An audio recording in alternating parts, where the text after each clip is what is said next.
Start rolling. தமிழக முதல்வர் திரு மு.க. ஸ்டாலின் அவர்களை பொம்மை முதல்வர் என்று அழைக்கிறார்கள். ஏன் அவர் அப்படி பொம்மை முதல்வர் என்று அழைக்கிறார்கள்? சென்னை மாநகராட்சியில் துப்புரவு தொழிலாளிகள் ரிப்பன் மாளிகை வாசலில் 2000 தொழிலாளர்கள் அமர்ந்து போராட்டத்தை தொடங்கினார்கள். கண்டுக்கவே இல்லை அரசு. பெண்கள், பெரும்பாலும் பெண்கள் துப்புரவு தொழிலாளிகள். இந்த மாநகராட்சி கட்டடம் இதுக்கு உள்ளே இருக்கக்கூடிய இந்த கழிவறையை பெண்கள் பயன்படுத்தி இருந்தால் அதுக்கு கூட விட மாட்டேங்கிறாங்க. அந்த நடைபாதையில் அமைந்திருந்த 2000 தொழிலாளிகளை வலுக்கட்டாயமாக தூக்கி பேருந்துகளில் ஏற்றி அடித்து, பத்தியாளர்களெல்லாம் அடித்து வண்டியில் ஏற்றுகிறார்கள். அப்போது தமிழக முதல்வர் என்ன செய்து கொண்டிருந்தார் தெரியுமா? தொழிலாளிகள் அப்புறப்படுத்தக்கூடிய அந்த நேரத்தில் முதல்வர் கூலி திரைப்படம் பார்த்து கொண்டிருந்தார். இந்த 2026 தேர்தல் எவ்வளவு முக்கியமான ஒரு தேர்தல் என்றால், தமிழகத்துக்கு தேவை உண்மை முதல்வரா பொம்மை முதல்வரா என்பதை முடிவு செய்ய வேண்டிய ஒரு தேர்தல். அன்பான தமிழ் பெருங்குடி மக்களே, அனைவருக்கும் வணக்கம். 26 சட்டப்பேரவை தேர்தல் தொடர்பாக தொடர்ந்து நாம் விவாதிச்சுக்கிட்டு இருக்கோம். தீய சக்தி திமுக ஏன் மீண்டும் ஆட்சிக்கு வரக்கூடாது என்பது குறித்து பல்வேறு விஷயங்கள் குறித்து நாம் தொடர்ந்து பேசிக்கிட்டு இருக்கோம். தமிழக முதல்வர் திரு மு.க. ஸ்டாலின் அவர்களை பொம்மை முதல்வர் என்று அழைக்கிறார்கள் அப்படின்ட்டு நான் பலமுறை குறிப்பிட்டிருக்கேன். எதிர்க்கட்சித் தலைவர் திரு பழனிசாமி உட்பட பலரும் மு.க. ஸ்டாலினை பொம்மை முதல்வர் என்று தொடர்ந்து அழைத்து வந்திருக்கிறார்கள், விமர்சனம் செய்கிறார்கள். ஏன் அவர் அப்படி பொம்மை முதல்வர் என்று அழைக்கிறார்கள்? இந்த 2026 தேர்தல் எவ்வளவு முக்கியமான ஒரு தேர்தல் என்றால், தமிழகத்துக்கு தேவை உண்மை முதல்வரா பொம்மை முதல்வரா என்பதை முடிவு செய்ய வேண்டிய ஒரு தேர்தல். கடந்த 5 ஆண்டுகளில் நடந்த சம்பவங்களை எல்லாம் நினைவுபடுத்தி பார்க்கணும். அந்த சம்பவங்கள் எப்படிப்பட்ட அவலமான ஆட்சியை திமுக கொடுத்து வந்திருக்கிறது, மீண்டும் அந்த அவலம் தொடர்ந்து விடக்கூடாது என்பதை வாக்களிக்கும் தினத்தில் தமிழக வாக்காளர் பெருமக்கள் அத்தனை பேரும் நினைவில் வைக்க வேண்டும் என்பதற்காகத்தான் தொடர்ந்து பல்வேறு விஷயங்களை நாம் விவாதிச்சுக்கிட்டு இருக்கோம், இல்லைங்களா? கடந்த ஆண்டு ஆகஸ்ட் மாதம் சென்னையில் ஒரு மிக முக்கியமான ஒரு போராட்டம் நடைபெற்றது. ஒட்டுமொத்த தமிழகத்தின் கவனத்தை ஈர்த்த போராட்டம். அந்த போராட்டம் என்ன போராட்டம்னு கேட்டிங்கன்னா, சென்னை மாநகராட்சியில் பணியாற்றி வரக்கூடிய துப்புரவு தொழிலாளிகள், 2 மண்டலங்களைச் சேர்ந்த துப்புரவு தொழிலாளிகள் தனியார் மயத்தை எதிர்த்தும் பணி நிரந்தரம் கோரியும் சென்னை மாநகராட்சி கட்டிடம் இருக்கக்கூடிய அந்த ரிப்பன் மாளிகை வாசலில் 2000 தொழிலாளர்கள் அமர்ந்து போராட்டத்தை தொடங்கினார்கள். ஆகஸ்ட் 1, 2025 அன்று இந்த போராட்டம் தொடங்குகிறது. எப்படி தொடங்குதுன்னா, காலையில் எப்பவும் போல் வேலைக்கு கையெழுத்து போடுறதுக்கு அவங்க போகிறாங்க. போகும்போது, நீங்கள் நாளையிலேருந்து மாநகராட்சி ஊழியர்கள், ஒப்பந்த ஊழியர்கள் கிடையாது, நீங்கள் ராம்கி என்ற தனியார் நிறுவனத்து ஊழியர்களாக நீங்கள் மாறிவிட்டீர்கள், இனிமேல் நீங்கள் தனியார் நிறுவன ஊழியர்கள் அப்படின்னு சொன்னோன்னே, என்னங்க திடீர்னு இப்படி பண்ணிகிட்ருக்கீங்க, பணி நிரந்தரம் தொடர்பான எங்களது வழக்கு உயர்நீதிமன்றத்தில் நிலுவையில் இருக்கிறது, உயர்நீதிமன்றம் இந்த பணி நிரந்தரம் தொடர்பாக அரசும் மாநகராட்சியும் விரைவில் முடிவெடுக்க வேண்டும் என்று தீர்ப்பு அளிக்கக்கூடிய சூழ்நிலையில் இந்த போராட்டம் இருந்து கொண்டிருக்கிறது, எங்கள் நிலைமை இருந்து கொண்டிருக்கிறது. இப்படி இருக்கும்போது திடீர்னு போய் நாளையிலேருந்து நீங்கள் தனியார் ஊழியர்கள்னு சொல்கிறீங்களே, இது என்னங்க நியாயம் அப்படின்னு கேட்கும்போது, அதெல்லாம் முடியாதுங்க, நாளிலேருந்து நீங்கள் தனியார் நிறுவனம், வேணுன்னா வேலைக்கு வேணுன்னா போ, இல்லைன்னா போகாத அப்படின்னு சொல்லிடுறாங்க. மாநகராட்சி ஊழியர்களுக்கு என்ன பண்ணுறதுன்னு தெரியல. துப்புரவு தொழிலாளிகள் அத்தனை பேரும், துப்புரவு தொழிலாளிகள்னால் எவ்வளவு விளிம்பு நிலை மக்கள், ஏழ்மை மக்கள்ன்றது உங்களுக்கு தெரியும். நண்பர்களே, இந்த தொழிலாளிகள் எல்லாம் என்ன பண்ணுறாங்க, ரிப்பன் மாளிகை வாசல்லே அந்த நடைபாதை இருக்குதுல்ல, அந்த இடத்துல மேலே ஒரு ஷெல்ட்ரு, இந்த தார்பாலின்னு அது இதுன்னு எல்லாத்தையும் போட்டு உட்காந்துறாங்க. 2000 பேர் உட்காந்துடுறாங்க. முதல் 3 நாட்களுக்கு இவர்களை யாருமே கண்டுகொள்ளவில்லை.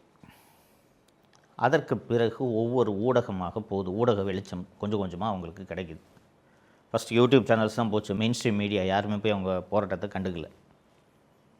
யூடியூப் சேனல்ஸ்லாம் போய், நாங்கள் சவுக்கு மீடியா சேனலும் போனோம், யூடியூப் சேனல்ஸ்லாம் போய் பேட்டி எடுத்து போட்ட உடனே அவங்க கஷ்டத்தை சொல்கிறாங்க.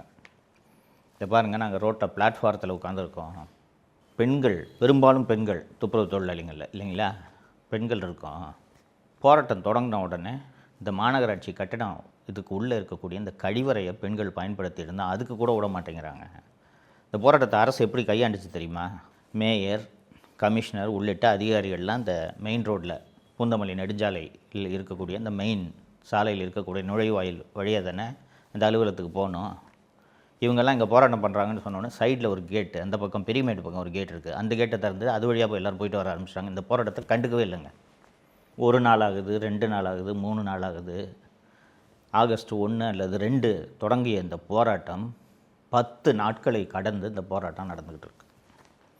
அரசாங்கத்துக்கு இந்த போராட்டத்தை எப்படி நிறுத்துறதுன்னு தெரியல. இதற்குள் தமிழகம் முழுக்க இந்த தொழிலாளிகளின் கோரிக்கையில் இருக்கக்கூடிய நியாயத்தை அரசு பேசி தீர்வு காண வேண்டும்னு சொல்லிட்டாங்க. சரி, இப்போ இந்த தொழிலாளிகளை அகற்றலான்னு பார்த்தா, நீ என் கோரிக்கையை நிறைவேற்ற நான் இல்லைன்னா நான் எப்படி போவேன், எனக்கு வாக்குறுதி கொடு. மேயர் எல்லோரும் இந்த பக்கத்து தானே போகிறாங்க. 20 வருஷமாக வேலை செஞ்சிட்ருக்க எங்களை திடீர்னு பணி நிரந்தரம் இல்லாமல் போய் தனியார் கம்பெனியில் வேலைக்கு போகணுன்னு சொல்லி, அதுவும் இப்போ வாங்கிக்கிட்டு இருக்கிற மாநகராட்சியில் தினக்கூலிகளாக வாங்கிக்கிட்டு இருக்க சம்பளத்தை விட குறைவான சம்பளத்துக்கு வேலைக்கு போகணுங்கிறது சொன்னோன்னா எப்படி நாங்கள் செய்கிறது? எனக்கு வயசு கிட்டத்தட்ட 50 ஆகுது. இந்த சம்பளத்தை நம்பி நான் வட்டிக்கு வாங்கியிருக்கேன், கடன் வாங்கியிருக்கேன், பிள்ளைங்களை படிக்க வச்சுக்கிட்டு இருக்கேன். திடீர்னு என்னை போய் தனியார் நிறுவனத்துக்கு குறைந்த சம்பளத்துக்கு வேலைக்கு போனால் நான் எப்படி போகிறது? நாங்கள் எங்கள் கோரிக்கை நிறைவேற்றாமல் போக மாட்டோம்னு சொல்லிட்டாங்க. தோழர்களே, கடந்த அண்ணா திராவிட முன்னேற்ற கழக ஆட்சி, குறிப்பாக திரு எடப்பாடி பழனிசாமி அவர்கள் முதல்வராக இருந்தபோது தமிழகத்தில் எங்கு பார்த்தாலும் போராட்டங்கள் நடந்து கொண்டிருக்கும். கதிராமங்கலத்தில் ஒரு போராட்டம் நடக்கும், மீத்தேன் இருக்குது ஒரு போராட்டம் நடக்கும், 8 வழிச்சாலைக்கு எதிராக ஒரு போராட்டம் நடக்கும், போக்குவரத்து தொழிலாளிகள் போராட்டம் நடக்கும், அரசு ஊழியர்கள் போராட்டம் நடக்கும். எல்லா போராட்டத்திலையும் அப்போது எதிர்க்கட்சி தலைவராக இருந்த திரு மு க ஸ்டாலின் நேரடியாக போயிடுவார். போயிட்டு உங்கள் வாக்குறுதி எல்லாத்தையும் நிறைவேற்றுறேன், அடுத்து நம்ம ஆட்சி தான் அப்படின்னா அத்தனை பேருக்கும் வாக்குறுதிகளை அளித்தார். இன்னும் சொல்ல போனோன்னா, பெரும்பாலான போராட்டங்களை திமுக நிதி உதவி அளித்து தூண்டி விட்டது என்பதுதான் உண்மை. பெரும்பாலான போராட்டங்களை திமுக தூண்டி விட்டுச்சு. இந்த தொழிலாளிங்க போராடிக்கிட்டு இருக்காங்க, கண்டுக்கவே இல்லை அரசு. சென்னையில் மையப்பகுதியில் சென்ட்ரல் ஸ்டேஷன் பக்கத்தில் ரிப்பன் மாளிகையின் வாசலில் 2000 தொழிலாளிகள் சாலையில் அமர்ந்து போராடி கொண்டிருக்கிறார்கள். ஊடகங்கள் தொடர்ந்து இதை செய்தியாக்கி கொண்டிருக்கின்றன தினந்தோறும். அது கிட்டத்தட்ட ஒரு சுற்றுலாத்தலம் மாதிரி ஆகிப்போச்சு. முக்கியமான அரசியல் கட்சி தலைவர்கள் அத்தனை பேரும் நேரில் சென்று ஆதரவு தெரிவிக்க ஆரம்பித்து விட்டார்கள். இந்த திமுக அரசு இந்த போராட்டத்தை ஒடுக்கிறதுக்கு என்ன வேலையை செய்தது என்பதை யோசித்து பார்க்க வேண்டும். நீங்கள் சேகர்பாபு தான் சென்னை மாவட்டத்துக்கு பொறுப்பான அமைச்சர், அறநிலைத்துறை மற்றும் சிஎம்டிவின் அமைச்சராக இருக்கிறார். சென்னை மாவட்டத்துக்கு அவர் தான் பொறுப்பான அமைச்சர். இந்த துறையின் அமைச்சர் நேரு, அவர் கண்டுக்கவே இல்லை. சேகர்பாபுவான் ஏரியா தானே நீ பார்த்துக்கன்னு விட்டுட்டு போயிட்டார். ஸோ என்ன பண்ணுறாங்க கவர்மெண்ட்டுன்னா, சேகர்பாபு நடத்தக்கூடிய ஒரு ட்ரஸ்ட்டில் நிர்வாகியாக இருக்கக்கூடிய திமுகவை சேர்ந்த தேன்மொழி என்ற ஒரு பெண்ணை வைத்து சென்னை உயர்நீதிமன்றத்தில் ஒரு பொதுநல வழக்கை தாக்கல் செய்கிறார்கள். அவங்க தேன்மொழி ஒரு காய்கறி வியாபாரின்னு தன்னை அறிமுகப்படுத்திக்கிறாங்க. அந்த சென்னை உயர்நீதிமன்றத்தில் அந்த பொதுநல வழக்கில் தேன்மொழி அவர்கள் என்ன சொல்கிறாங்கன்னா, நான் இந்த மாதிரி காய்கறி வியாபாரம்லாம் மொத்த வியாபாரம் பண்ணிகிட்ருக்கேன். நான் இந்த பக்கமாக சென்னை மாநகராட்சி பக்கம் நடந்து போகலான்ட்டு போனால் பிளாட்ஃபாரத்தில் இவங்க பூரா உட்காந்து போராட்டம் நடத்திட்டு இருக்காங்க, இடையூறாக இருக்குது. உடனடியாக நீதிமன்றம் இந்த போராட்டத்தை தடை செய்து அங்கே போராடும் தொழிலாளர்களை அப்புறப்படுத்துறதுக்கு உத்தரவு போடணும் அப்படின்னு ஒரு மனுவை தாக்கல் செய்கிறாங்க. இந்த மனு எப்படி தாக்கல் செய்யப்பட்டதுன்றது தான் அந்த தேன்மொழி யாருன்ற விவரத்தை சொன்னோன்னே உங்களுக்கே தெரியும். அரசாங்கமே ஏற்பாடு செஞ்சு இந்த மனுவை தாக்கல் செய்ய வைக்குது. ஆகஸ்ட் 13 அன்று இந்த மனு தாக்கல் செய்யப்படுகிறது. நீதிமன்றம் எப்படிப்பட்ட கோணத்தில் இந்த போராட்டத்தை அணுகும், எப்படிப்பட்ட பார்வையை எடுக்கும் என்பது சொல்ல வேண்டியதில்லை. சட்டபூர்வமாக அனுமதி அளித்த இடத்தில் நீங்கள் போராட்டம் நடத்துங்கள். அனுமதி பெறாமல் போராட்டம் நடத்தினால் அவர்களை அப்புறப்படுத்த காவல்துறைக்கு அதிகாரம் இருக்கிறது அப்படின்னு நீதிமன்றம் ஒரு உத்தரவு போட்டிருக்கு. 13 அன்று மதியம் நீதிமன்றம் உத்தரவு வருது. மதியம் மாலை 4 மணி 5 மணிக்கெல்லாம் ஆயிரக்கணக்கில் காவல்துறையினர் குவிக்கப்படுகிறார்கள் அந்த இடத்துல. எல்லாருக்கும் தெரிஞ்சு போச்சு. பஸ்ஸெல்லாம் அரெஸ்ட் பண்ணி எல்லோரும் ஏற்றுறதுக்கு பஸ்ஸெல்லாம் கொண்டு வந்து நிறுத்துகிறாங்க. எல்லாருக்கும் தெரிஞ்சு போச்சு இன்றைக்கி போராட்டம் எப்படி நைட்டு லத்தி சார்ஜ் நடத்த போகிறாங்க அப்படின்னு. ஒரு மாநிலத்தின் முதல்வர் தனது குடிமக்கள், குறிப்பாக விளிம்பு நிலையில் இருக்கக்கூடிய துப்புரவு தொழிலாளிகள் போராட்டம் நடத்தி கொண்டிருக்கிறார்கள்.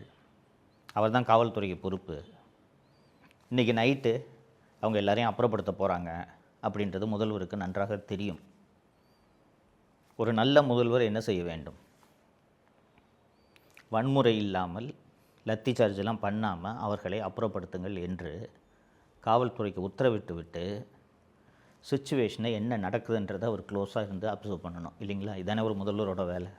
13ஆம் தேதி இரவு ஆயிரக்கணக்கான போலீஸு போய் அந்த நடைபாதையில் அமைந்திருந்த 2000 தொழிலாளிகளை வலுக்கட்டாயமாக தூக்கி பேருந்துகளில் ஏற்றி அடித்து, பத்திரிகையாளர்களெல்லாம் அடித்து வண்டியில் ஏற்றுகிறார்கள்.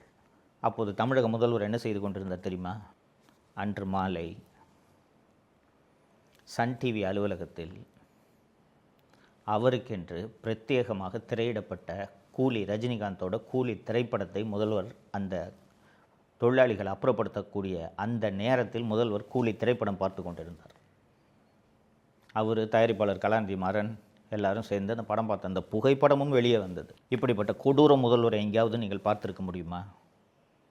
உங்களோட குடிமக்கள் தானே அவங்க, துப்புரவு தொழிலாளி தானே அவங்க கோரிக்கையில் நியாயமே இல்லாமல் கூட இருக்கலாங்க. போராட்டம் நடத்துகிறாங்க.